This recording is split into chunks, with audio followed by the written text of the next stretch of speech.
Hola, cordial saludo. A continuación les voy a dar a conocer sobre la ley del seno y coseno, tema que corresponde a la unidad 2 del curso Álgebra, Trigonometría y Geometría Analítica. Quien les habla, Marta Irene Ipequihuanás, estudiante de la Universidad Nacional Abierta y a Distancia. La ley del seno. En la ley del seno se dice que la ley del seno se aplica en cualquier tipo de triángulos, no importa sus ángulos ni sus lados. Pero generalmente la ley del seno se aplica en triángulos oblicuángulos. Los triángulos oblicuángulos son triángulos que no son rectángulos, es decir, triángulos que no tienen ángulos de 90 grados, ya que en muchos casos los triángulos rectángulos se aplica el teorema de Pitágoras o las razones trigonométricas.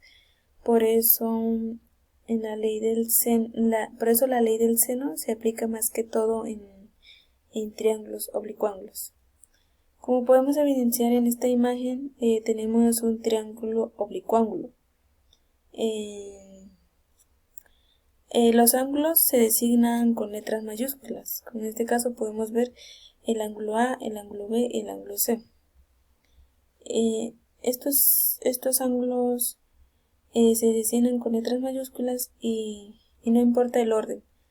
El ángulo A puede estar en el ángulo C, o el ángulo B puede estar en el ángulo A, o el ángulo A puede estar en el ángulo B, no importa el orden.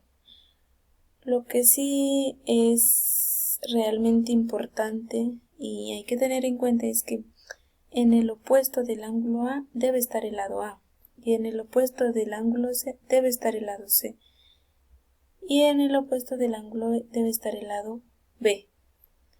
Como se puede evidenciar, los lados se designan con letras minúsculas. Bueno, ¿cuándo se aplica la ley del seno? La ley del seno se aplica cuando conocemos una pareja y cualquier otro dato. Ese es el criterio de la ley del seno. En este caso conocemos el ángulo A y el lado A, es decir, tenemos una pareja, pero nos falta un dato. En este caso puede ser el lado B, o puede ser el ángulo C, o el lado C, o el ángulo B, cualquiera de esos datos, ya que en la ley del seno se dice que debemos conocer la pareja y cualquier otro dato, para así poder trabajar con la ley del seno. Entonces, esa es como la regla para aplicar la ley del seno.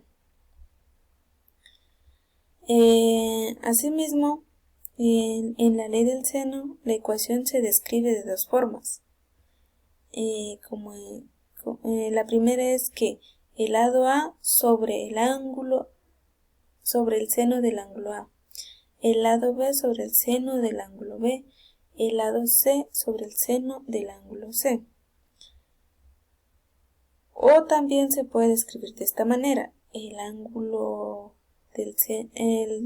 seno del ángulo A sobre el lado A, el seno del ángulo B sobre el lado B, o el seno del ángulo C sobre el lado C. Cualquiera de estas dos formas se puede trabajar.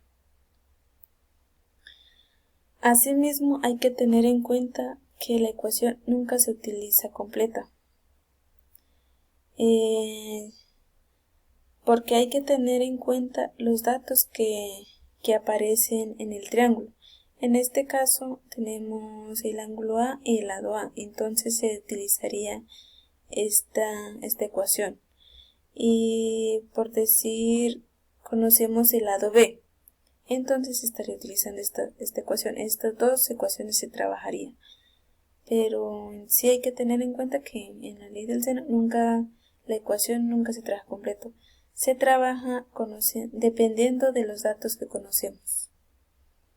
Entonces, eso es sobre la ley del seno. Ahora hablaremos sobre la ley del coseno.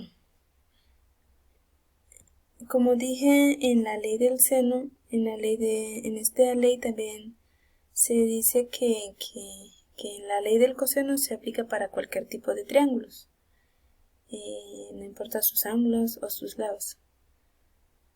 Pero hay que tener en cuenta que generalmente se utiliza en triángulos oblicuángulos.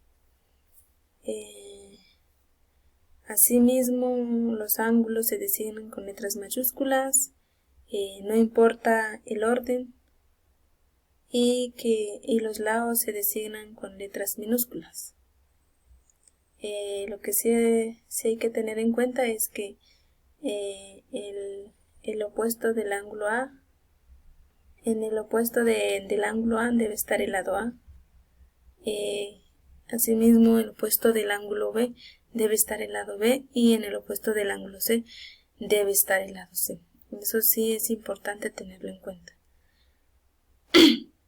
Perdón. ¿Cuándo se aplica la ley del coseno? Se dice que la ley del coseno se aplica cuando conocemos un ángulo y los lados que lo forman. En este caso, como podemos ver en la imagen, tenemos el ángulo A, que es 40 grados, y los lados que lo forman. En este caso, los lados que lo forman es el lado C y el lado B. Entonces, si conocemos estos tres datos, que es, vuelvo y repito, el ángulo y los lados que lo forman, se puede aplicar la ley del coseno. O lo otro, se aplica cuando conocemos los tres lados. Es decir, si conocemos el lado C, el lado B o el lado A, entonces se estaría aplicando la ley del coseno. En la ley del coseno, o el teorema del coseno, se escribe de tres formas, como lo podemos ver. A al cuadrado igual B al cuadrado más C al cuadrado menos 2 veces B por C por coseno de A. O lo otro, B al cuadrado igual a al cuadrado más C al cuadrado menos 2 veces A por C por coseno de B. C al cuadrado igual a al cuadrado más B al cuadrado menos 2 veces A por B por coseno de C. De cualquiera, dependiendo de los datos que conocemos en el triángulo oblicuángulo, se podría aplicar cualquiera de estas tres ecuaciones. Eso es sobre la ley del coseno. Para que es muy importante tenerlo en cuenta, ya que como tanto la ley del seno, tanto la ley del coseno es muy importante en los triángulos oblicuángulos. Gracias.